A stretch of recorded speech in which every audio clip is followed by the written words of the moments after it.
DCT 5 question number 1, एक electron H atom के साथ टकराया और एनर्जी कितनी है 5 इलेक्ट्रॉन वोल्ट, लेकिन it is always elastic collision, क्योंकि 5 इलेक्ट्रॉन वोल्ट एक्साइट नहीं कर सकता। तो फर्स्ट का answer Agra. Question number 2, answer है चेन्नई, लेकिन पहले कॉन्सेप्ट समझ लो। देखो, इफ पार्टिकल्स आर फ्री, मतलब कॉन्सेप्ट ये है, वी कांट ट्रांसफर या convert 100% of kinetic energy, always convert. ये देखिएगा, अगर पार्टिकल्स के कोलिजन हो रहे हैं तो हम पूरी की पूरी काइनेटिक एनर्जी किसी और एनर्जी में कन्वर्ट नहीं कर सकते।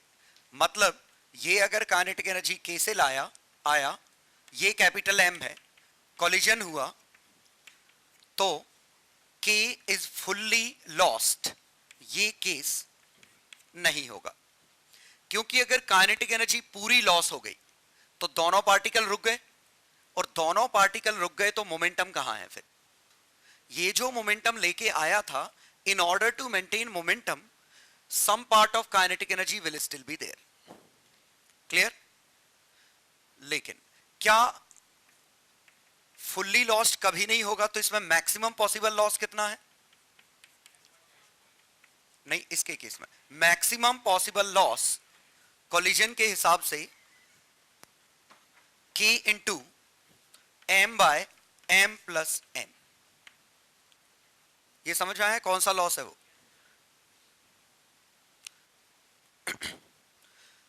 ये जो मैक्सिमम लॉस आया है का, ये वाला, ये किस केस के लिए आया है? जब वो इनइलास्टिक इंपैक्ट होता, कॉमन वेलोसिटी से मूव करते।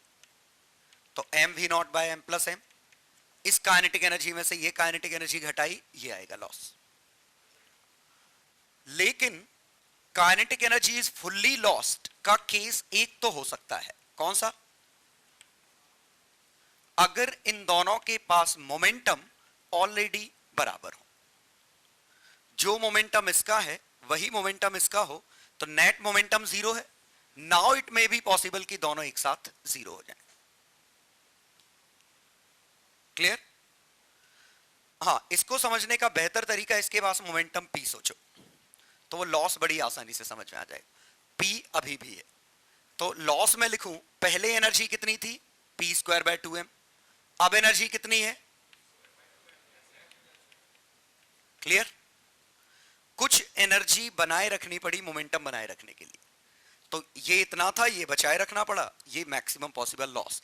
मैक्सिमम पॉसिबल क्यों ले रहे हैं? क्योंकि परफेक्टली इनइलास्टिक से ज्यादा लॉस तो नहीं हो सकता।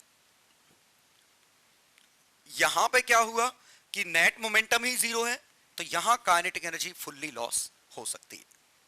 क्लियर?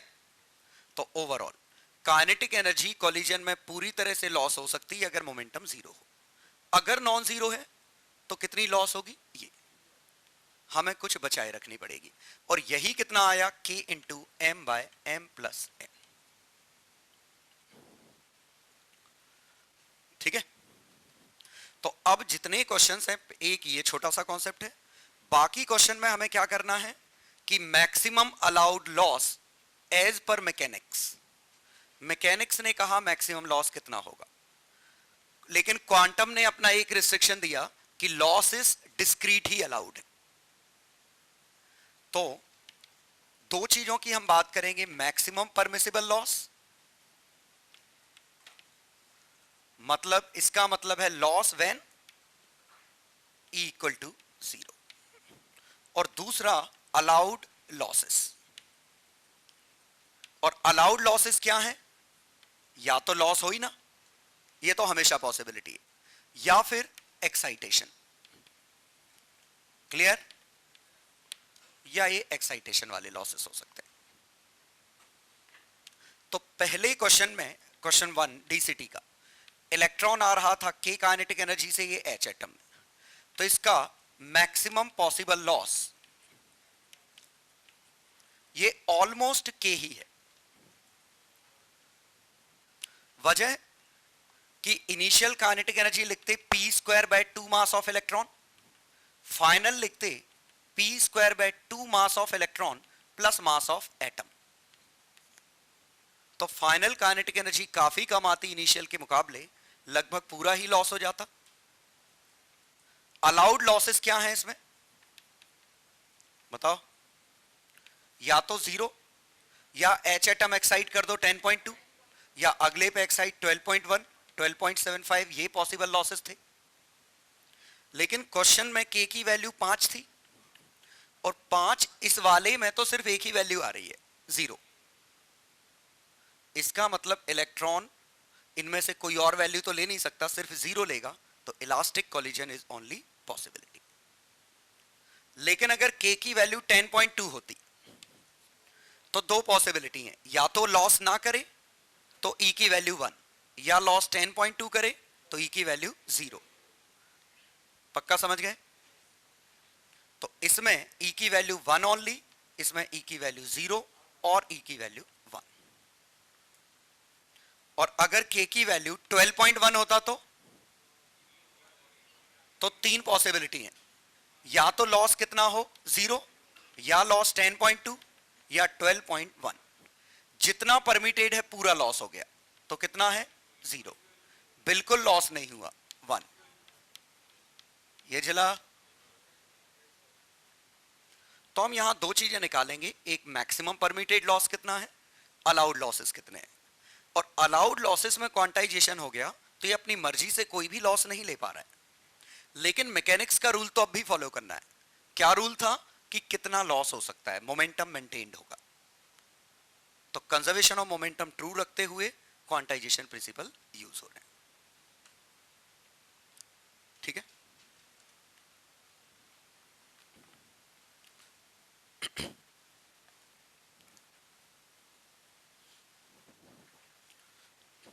तो इसी क्वेश्चन में मैं यहां इलेक्ट्रॉन की जगह थोड़ा और अच्छा ले लेता हूं। H एटम हीलियम से टकरा रहा है, काइनेटिक एनर्जी K, ये M, ऑब्वियसली ये 4M। तो मैक्सिमम परमिसिबल लॉस कितना है?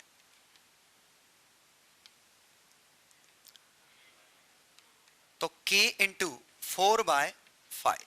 ये समझ गए?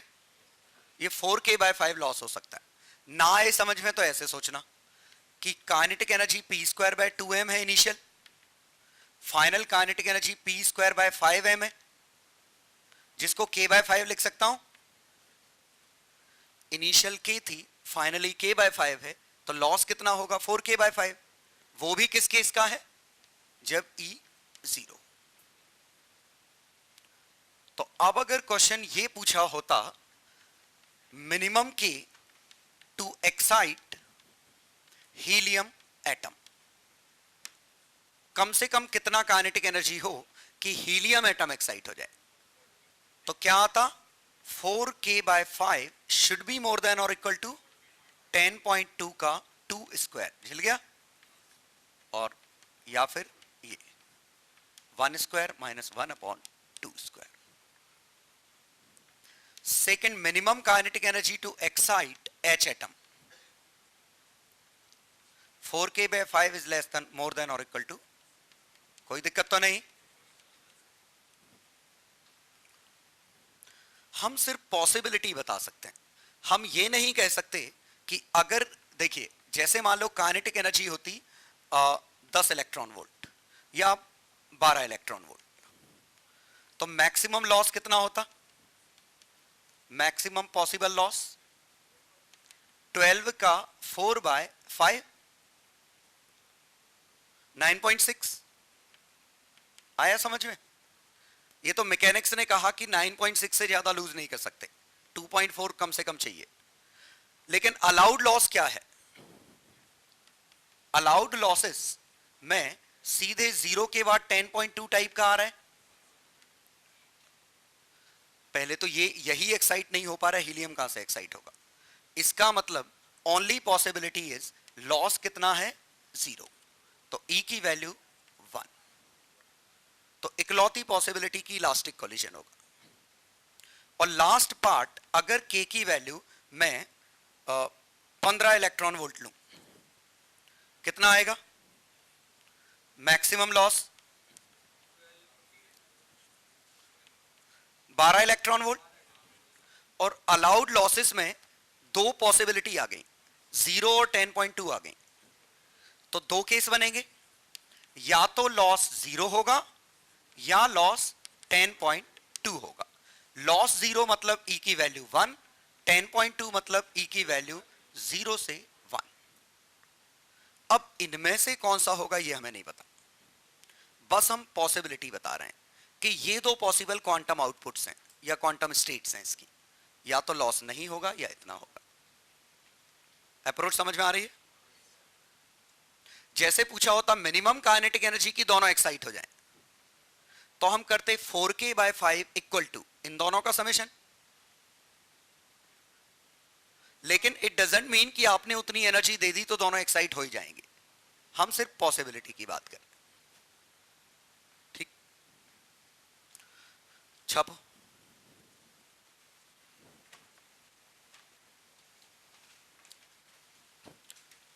तो एक बस छोटा सा यही कॉन्सेप्ट हमने यूज किया कि मोमेंटम बचाए रखने के लिए एनर्जी बचाए रखनी पड़ेगी, इसीलिए आप पूरी की पूरी एनर्जी लूज कर जाओ ये जरूरी नहीं, बिल्कुल कर सकते हो अगर मोमेंटम 0 हो तो।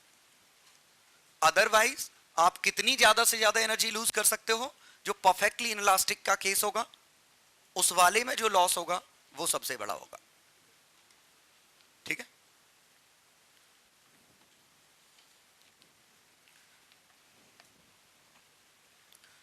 छोटा सा कॉन्सेप्ट अगले टॉपिक में भी आएगा, न्यूक्लियर फिजिक्स में।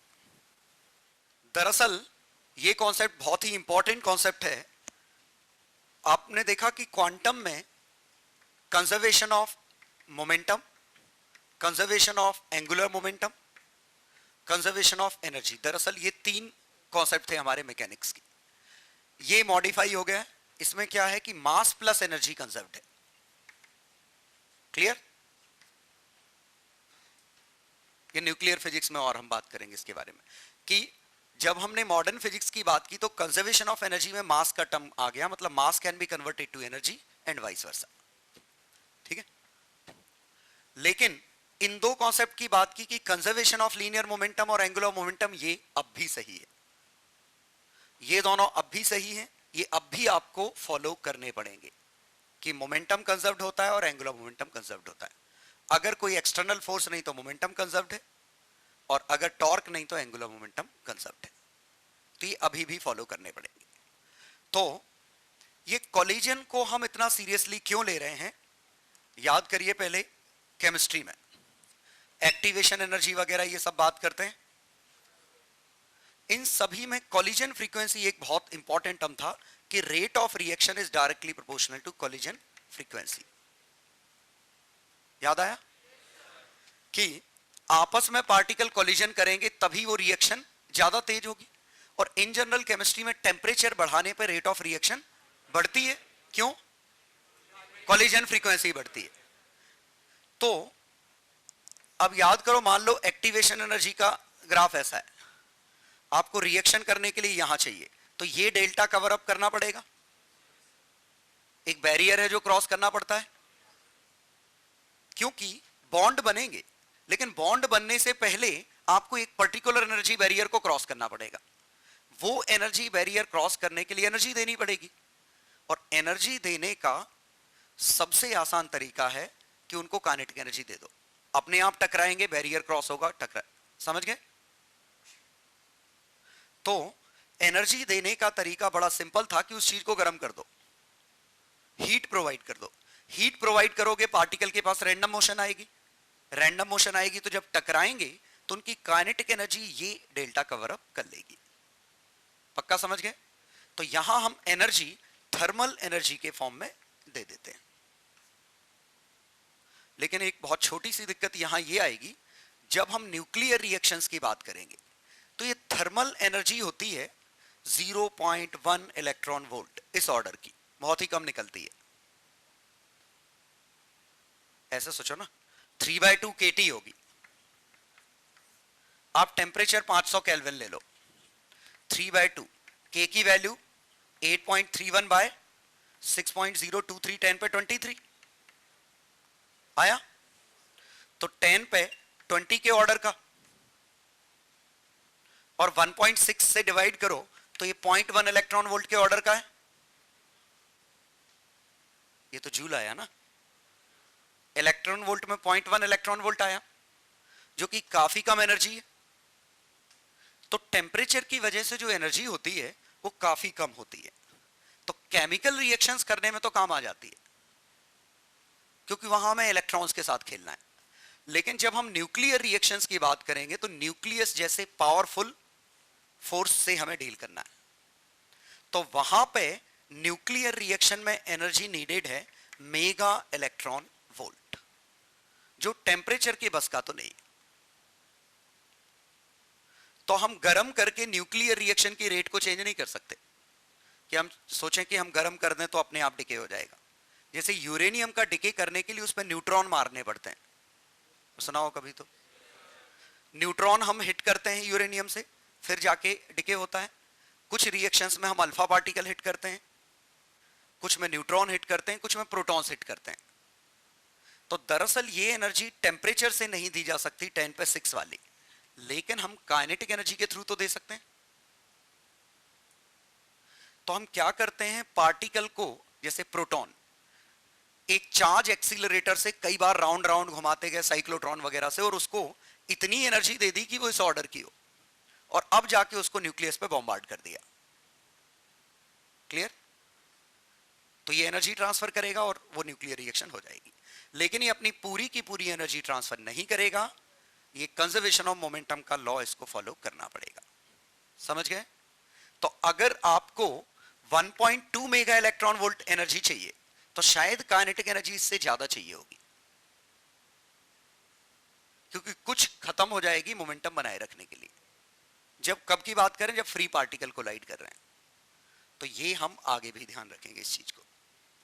ठीक है, आगे भी बिल्कुल हम केमिस्ट्री जैसा ही पढ़ेंगे, फर्स्ट ऑर्डर डिके की बात करेंगे, इसकी भी बात करेंगे कि आपको एक पर्टिकुलर एनर्जी देनी पड़ सकती है रिएक्शन को कराने के लिए, और वो एनर्जी देने का इकलौता तरीका है काइनेटिक एनर्जी। या तो आप हाई एनर्जी फोटॉन्स मार दो।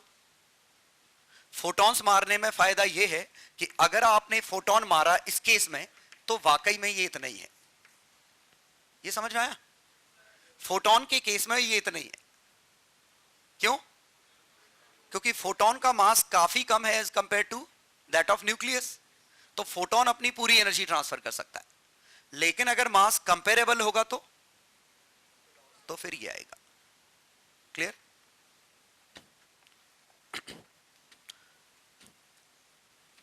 तो ये काइनेटिक एनर्जी वाला कॉन्सेप्ट हम आगे भी यूज करेंगे और इंपॉर्टेंट है काफी। ठीक है, मैं तो इस क्वेश्चन को सीधे ऐसे ही सोचता हूं कि अगर ये पार्टिकल है तो kinetic energy needed to compress by x is equal to half kx square if m is fixed or झिला। लेकिन अगर m is free and comparable तो आंसर आएगा हाफ की X square into M plus M by M. ये समझ में आया? क्या लिखा है? के काइनेटिक एनर्जी, तो फिर हमें इससे कुछ ज्यादा देनी पड़ेगी, क्योंकि ये जो लिखा है ये इक्वेशन है के का M by M plus M. Clear?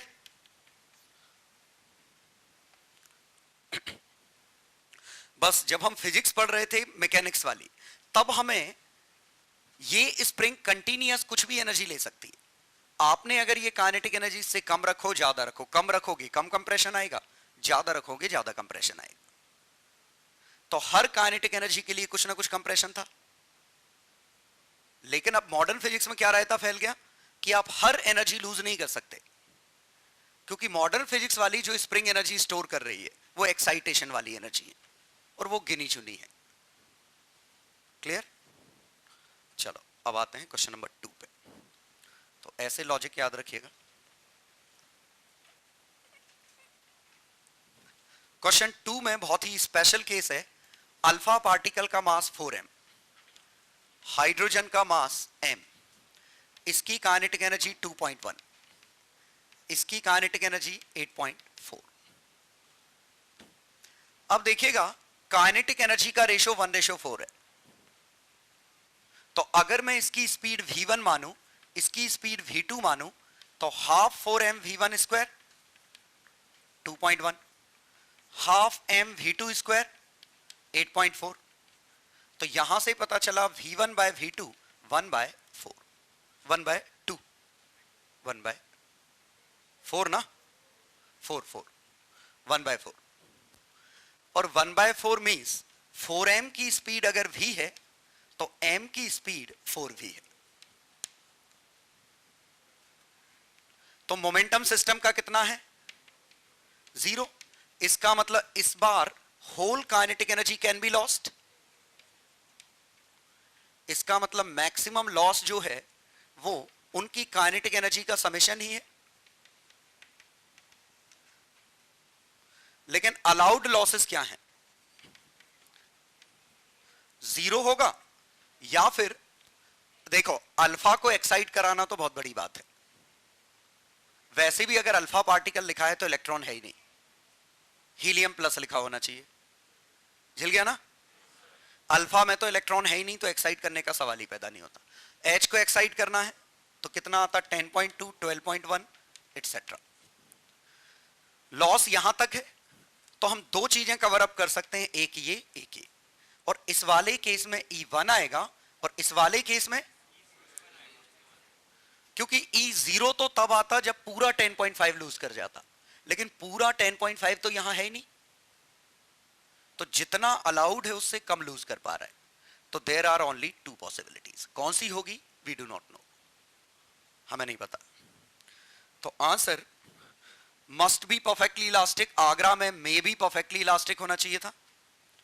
Bombay में मे बी परफेक्टली इलास्टिक बिल्कुल ही गलत है। बॉम्बे में must not be perfectly elastic. E0 तो नहीं हो सकता, मे सिर्फ इन दोनों में है, तो चेन्नई ओनली। तो सेकंड का आंसर चेन्नई, फर्स्ट का आंसर आगरा। पक्का समझ गए क्या केस था ये? इत्तेफाक से मोमेंटम 0 था तो पूरी एनर्जी लूज कर सकते थे। थर्ड तो न्यूक्लियर फिजिक्स का है, मेरे ख्याल से दिया भी नहीं मैंने थर्ड और फोर्थ, है ना? चलो फिफ्थ पे आओ।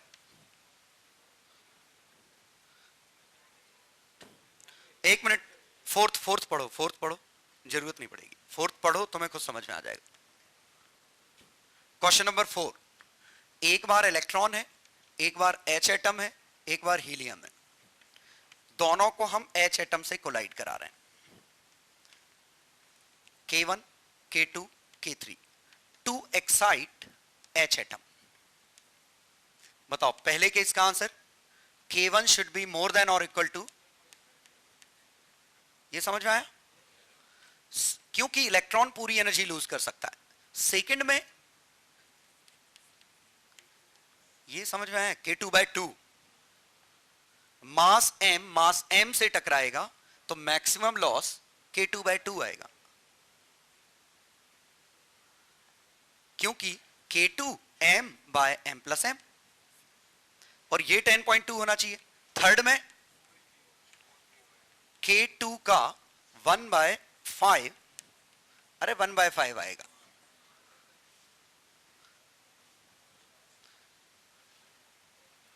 नहीं आया समझ में? क्योंकि K3 m/m+m, लेकिन m कौन सा था? जो रेस्ट पे है। और समझ गए?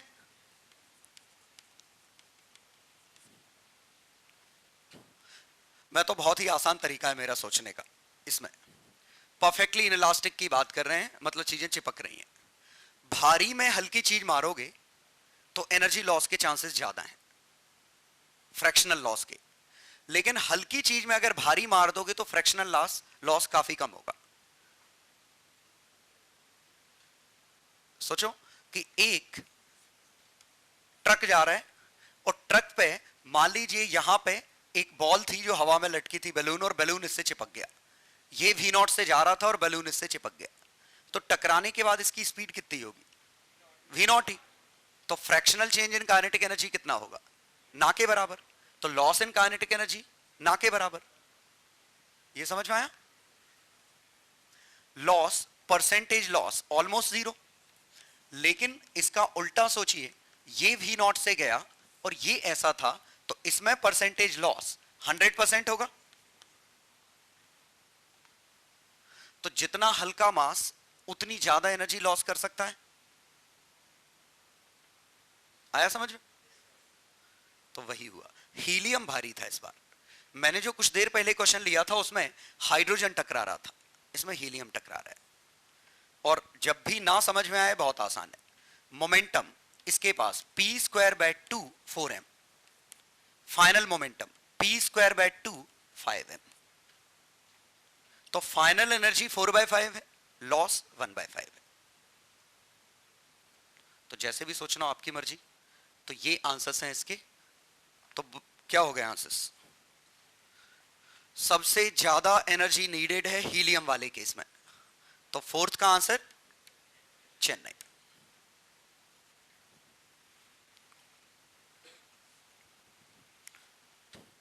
चलो क्वेश्चन नंबर 5 यही हो जाएगा दिमाग में। न्यूट्रॉन और एच एटम टकरा रहे हैं, और अगर न्यूट्रॉन और एच एटम टकराएंगे तो ये आइडेंटिकल मासेस हैं दोनों। पूरा मास न्यूट्रॉन के पास ही तो है, या प्रोटॉन न्यूट्रॉन का मास बराबर होता है, दोनों का मास बराबर है। और ये के से टकराया, ये रेस पे था, तो मैक्सिमम लॉस k/2 आता। लेकिन अगर k की वैल्यू ही 13.6 है, तो मैक्सिमम लॉस 13.6/2 है, 6.8 है। लेकिन इज नॉट परमिटेड, क्योंकि लॉस तो सिर्फ गिने चुने ही परमिटेड है एच एटम के केस में। तो एक ही possibility 0।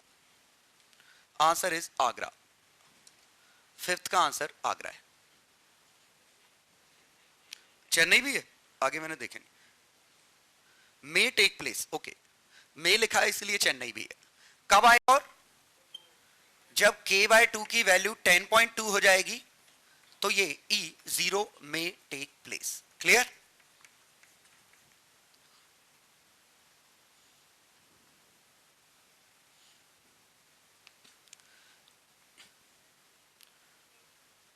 Delhi perfectly inelastic collision can, आ गया ना, ये तो बोल दिया ना हमने। अगर k की वैल्यू एग्जैक्टली 20.4 हो जाती तो 10.2 लूज कर जाता, E0 का केस आ जाता। चलो क्वेश्चन नंबर 6 तो सबसे अच्छा क्वेश्चन था इसका, क्योंकि ये मैंने बताया नहीं वैसे, फिर अब मैं बता रहा हूं। क्वेश्चन नंबर 6 का आंसर चेन्नई है, कुछ देर बाद बताऊंगा, छोड़ो। क्वेश्चन नंबर 7 का चेन्नई आ गया, n=3 तक जा रहे हैं। 8th का बॉम्बे एंड दिल्ली भी है वैसे। 8th का एक इलेक्ट्रॉन एच एटम से टकराया, और अगर इसकी एनर्जी कैपेबल नहीं है एक्साइट करने की तो इलास्टिक होगा, बॉम्बे और Delhi. 9th Delhi repeated. 10th का इनइलास्टिक, आंसर आ गया बॉम्बे। पढ़ो, आंसर आ जाएगा।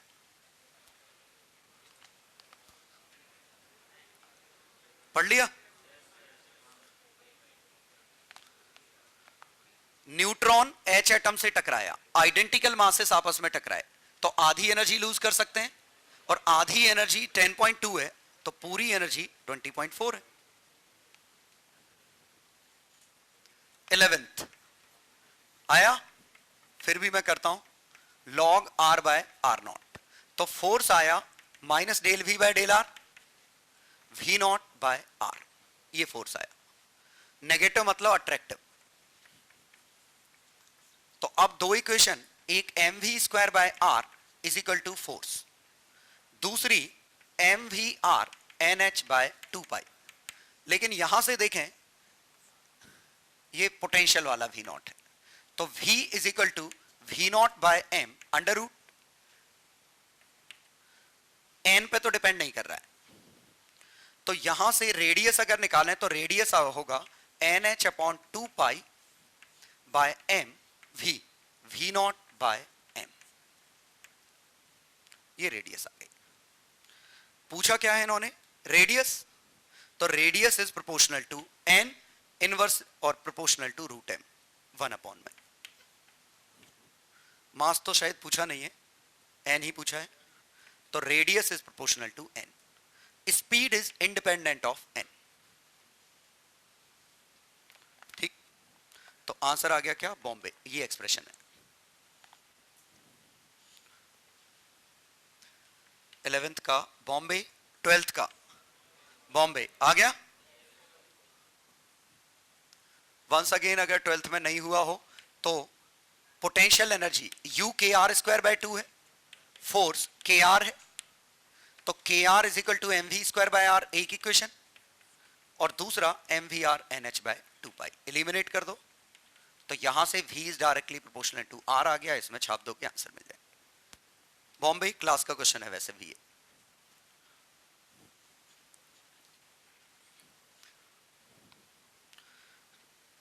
13th चेन्नई, इसको 12.1 मान लो, 09 जो लिखा है वो 12.1 ही है। 13 का answer Chennai, n equal to 3 पे पहुंच जाएगा। 14 का excited to quantum number 2n makes transition to this, it can, हाँ, तो देखें n से हम 2n पे ले गए, मैक्सिमम फोटोन तब आएगा जब 2n से 1 आएगा, ये मैक्सिमम एनर्जी फोटोन है, तो ये आएगा 13.6 z square 1/1 square minus 1/2n का होल स्क्वायर। ये क्वेश्चन में कितना दे रखा है, 204।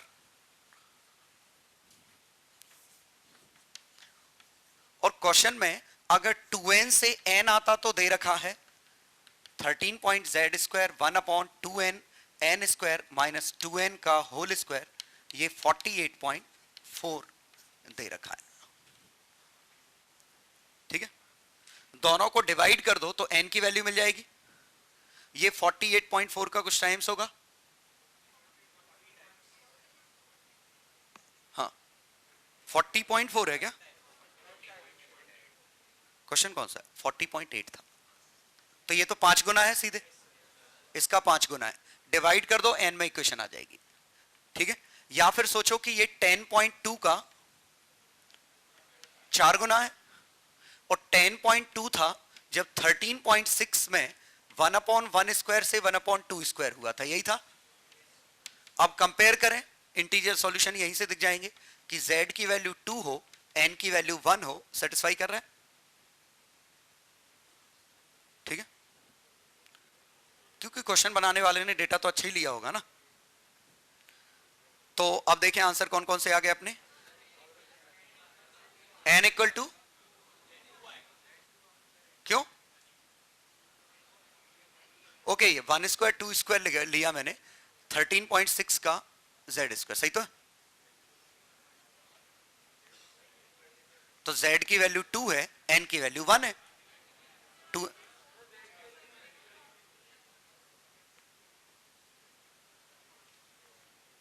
पूछा क्या है,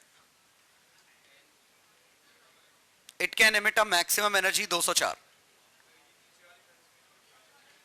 अब नीचे वाली से देखते हैं कि यहां से कुछ और बन रहा है क्या, 1/1 square minus 1/4n square is equal to 204। 5 गुना कैसे बनेगा ये, इसका मतलब z इसका नॉन इंटीग्रल आ रहा होगा पक्का। देखो यहां से हमारा अगर हम वेरीफाई करें तो z2 और n1, इसके अलावा तो मुझे सॉल्यूशन दिख नहीं रहे कोई। z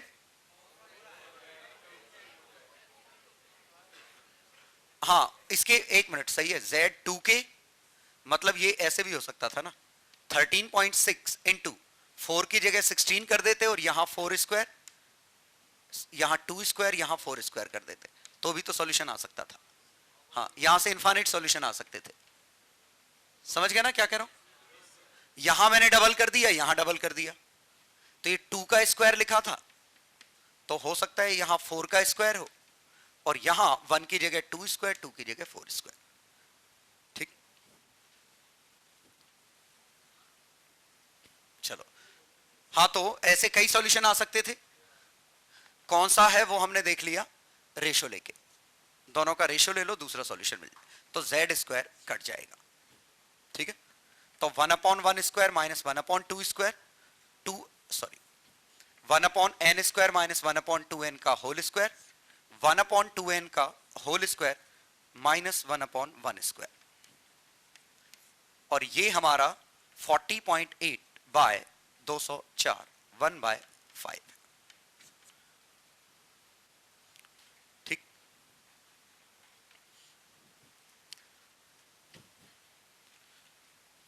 तो z कितना आया 4 और n की वैल्यू 2।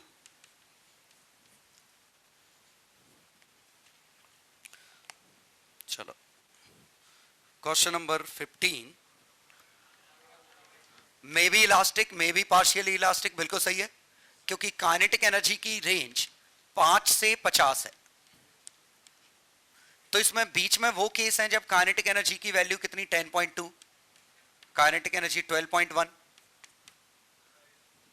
तो मे वाले आंसर आ जाएंगे, आगरा और बॉम्बे। दिल्ली नहीं है, फ्रॉम 0 to 13.6 इलास्टिक थोड़ी है, 10.2 पे ही नॉन इलास्टिक हो जाएगा। दिल्ली का फर्स्ट हाफ ही गलत है, ऐसा होगा 0 से के 10.2 तक इलास्टिक है। ठीक है, के मोर देन 10.2 तो अब इलास्टिक नॉन इलास्टिक है। मतलब हो सकता है E0 हो सकता है E1 हो, E1 के बीच में हो, कुछ भी हो सकता है, और इक्वल टू 1, हर पॉसिबिलिटी आ जाएगी। आगरा बॉम्बे 16 का बहुत ही अच्छा क्वेश्चन मैं करता हूं, 16 देखिएगा, बहुत ही अच्छा क्वेश्चन है।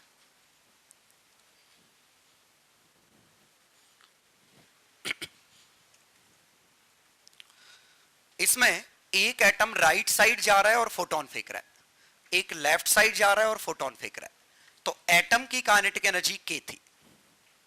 अब देखिएगा, अगर इसने और इसने फोटोन फेंका, अगर नीचे वाले ने फोटोन इधर फेंका, तो इधर जाते समय फोटोन इस तरफ फेंका, तो इस पे धक्का उसी तरफ लगेगा, रिकॉइल।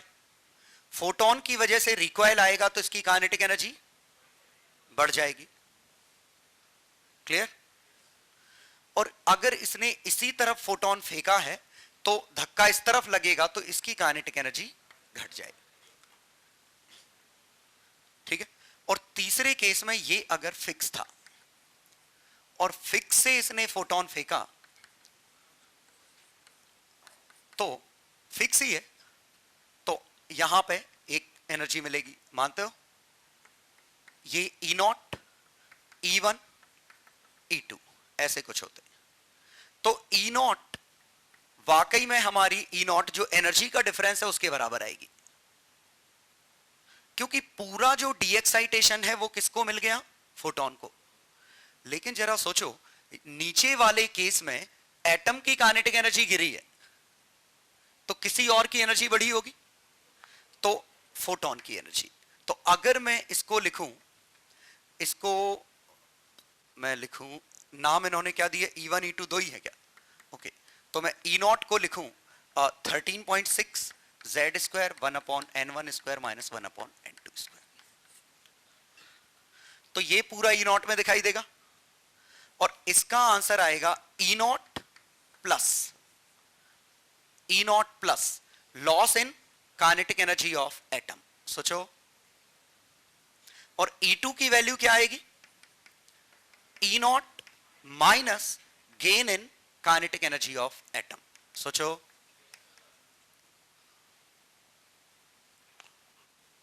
लॉजिक बहुत ही सिंपल है। दो केसेस थे, एक बार एटम पीछे जा रहा है और फोटोन उस तरफ फेंका, इधर जा रहा था और फोटोन इधर फेंका, तो एटम स्पीड अप हो गया, और एटम की स्पीड बढ़ी है तो फोटोन की एनर्जी गिरी होगी, तो जो रेस्ट पे निकलने वाला फोटोन था उसके मुकाबले ये एनर्जी कम आएगी। इस वाले केस में अगर ये दाएं जा रहा था और फोटोन फेंक दिया दाएं तरफ ही, तो काइनेटिक एनर्जी गिर गई और ये लॉस फोटोन में गेन होगा। तो एक बार फोटोन की एनर्जी बढ़ जा रही है, एक बार फोटोन की एनर्जी घट जा रही है, लेकिन ऑब्वियसली ये जो चेंज है वो काफी कम है, 10⁻⁸ के ऑर्डर का आएगा। हमने निकाल चुके हैं कि एटम पे स्पीड जो होती है उसकी वजह से जो एनर्जी आती है इतनी कम आती है कि बहुत बड़ा चेंज नहीं दिखेगा फोटॉन्स में, ठीक है। लेकिन सिर्फ ये पूछा है ज्यादा या कम, तो हम कह सकते हैं। तो देखते हैं फर्स्ट वन जो लेफ्ट जा रहा है और फोटोन राइट फेंका, तो लेफ्ट जा रहा राइट फेंका, इवन छोटा आ गया बॉम्बे 16 का बॉम्बे, क्योंकि टोटल एनर्जी कंजर्व्ड है।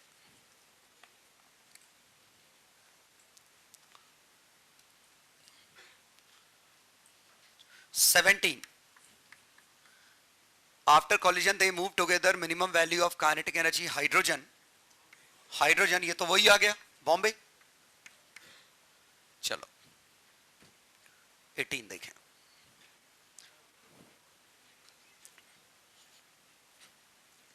एटीन को शायद ज्यादा कुछ लेना देना नहीं है बाकी चीजों से। Neutron to proton ratio, number of energies between first Lyman series, difference in energy between first Lyman series emitted by A and B. तो 13.6 जेड स्क्वायर 1/1 स्क्वायर 1/2 स्क्वायर, ये एनर्जी लाइमन की होती है फर्स्ट मेंबर की। तो E1 minus E2 की value 13.6 Z1 square minus Z2 square का 3/4, ये कितना है क्वेश्चन में 81.6। तो ये 10.2 का 8 गुना लिखा है, लिखा है। और ये लेफ्ट हैंड साइड ये कंबाइन करो 10.2 लिखा है, तो Z1 square minus Z2 square is equal to 8। Integral solution तो गिने चुने ही दिख रहे हैं 3 और 1,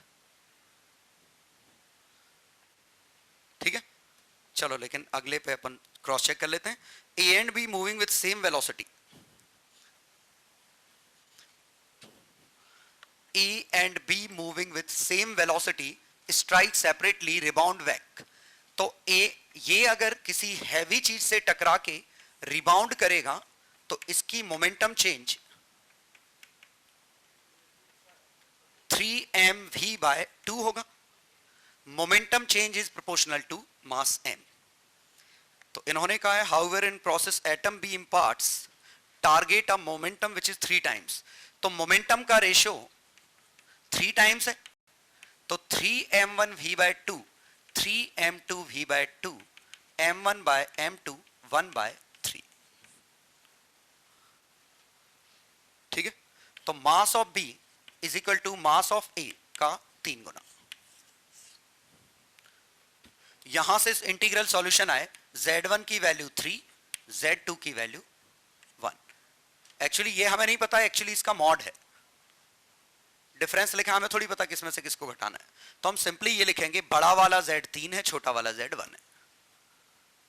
और 3 और 1 मतलब ये हाइड्रोजन ये लिथियम, तो 1H1।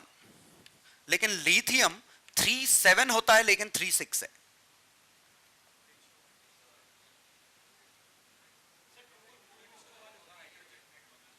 सॉरी ये ड्यूटेरियम होगा, ठीक है, ये ऐसा होगा। क्योंकि H एटम रखना है तो ये तो 1 और 3 हो गए, लेकिन इसका मास 1 और इसका मास 3 रखना है, तो ये ऐसे तो नहीं हो सकता क्योंकि लिथियम 3 3 एग्जिस्ट नहीं करता, लेकिन लिथियम 3 6 एग्जिस्ट करता है और हाइड्रोजन 1 2 एग्जिस्ट करता है। तो ये ड्यूटेरियम होगा और ये लिथियम कौन सा होगा 3 से 6 वाला, मतलब आइसोटोप्स रहे होंगे। Atom A is 1H2 Bombay, difference in energy of first बामर series Delhi, क्योंकि वो तो लाइमन के रेशो से ही निकल आएगा। लाइमन वाले में जो ये टर्म आ रहा है, इसमें उसकी जगह 1/2 स्क्वायर माइनस 1/4 स्क्वायर आएगा, तो उतने ही टाइम्स डेली। तो ये था सॉल्यूशन इसका। क्लियर? और ये समझ गया ना, इसका इंटीग्रल सॉल्यूशन एक ही बनेगा, A square minus B square equal to 8 को सॉल्व करते तो A minus B A plus B equal to 8 लिखते, 8 के फैक्टर बनाते, 8 के फैक्टर क्या बनेंगे? 2 4 8 1, यही बनेंगे। अब 1 और 8 में तो सॉल्यूशन हो नहीं सकता, दोनों इवन होने चाहिए या दोनों ऑड होने चाहिए थे। जल गए? क्योंकि a माइनस बी 1 है और a प्लस बी 8 है, तो उस हिसाब से 2a की वैल्यू 9 हो जाएगी।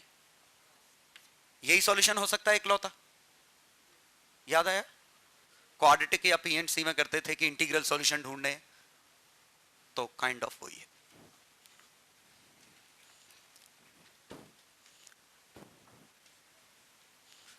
तो ये अच्छा क्वेश्चन था, खासकर इस हिसाब से कि यहां हमें क्या चुनना पड़ा, क्योंकि हमें मास m और 3m बनाना है।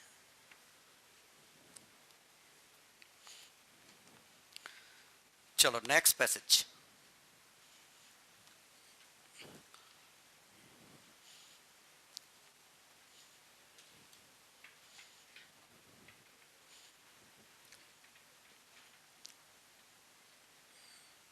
नेक्स्ट पैसेज में H और He प्लस का mixture, He plus first excited state में है n इक्वल टू 2 पे, H हमारा n इक्वल टू 2 पे।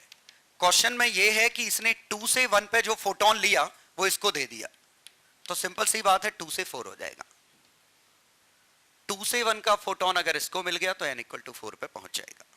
तो क्वेश्चन नंबर 20 चेन्नई, 20 का चेन्नई।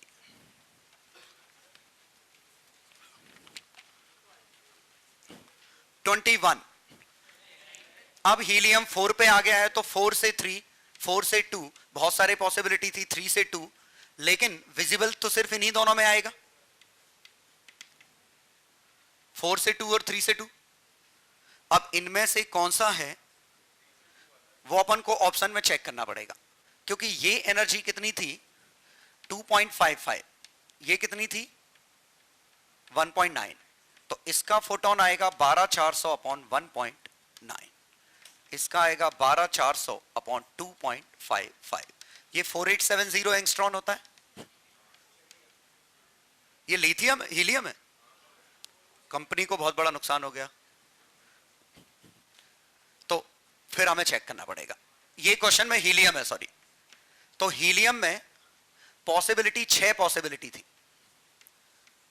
जैसे 4 से 1, 4 से 1, 4 से 3, 4 से 2, 4 से 3 और 3 से 1, 3 से 2, 2 से 1, लेकिन ये एनर्जी 10.2 का 4 गुना है। 3 से 2 की एनर्जी 1.9 का 4 गुना है, 3 से 1 की एनर्जी 12.1 का 4 गुना है, 4 से 2 की एनर्जी वही है जो हाइड्रोजन के 2 से 1 है, और ये तो टू लार्ज, ये तो सबसे बड़ी एनर्जी है। बचा क्या? सिर्फ एक। अगर आंसर आना होगा तो यही आएगा, नहीं तो नहीं आएगा। तो 12400 upon 13.6 Z square 1 upon 1 square, और ये आ गया होगा 4800 एंगस्ट्रॉन के करीबन। कितना आ गया था? यही आ रहा था। क्लियर ना? क्या दिक्कत थी? हीलियम प्लस है, तो हम नहीं मान सकते कि बामर सीरीज में आएगा, और बामर में आया भी नहीं है, 4 से 3 वाले में आया है। तो वो हमने सबका चेक किया, एक ही पॉसिबिलिटी आई विजिबल लाइट की।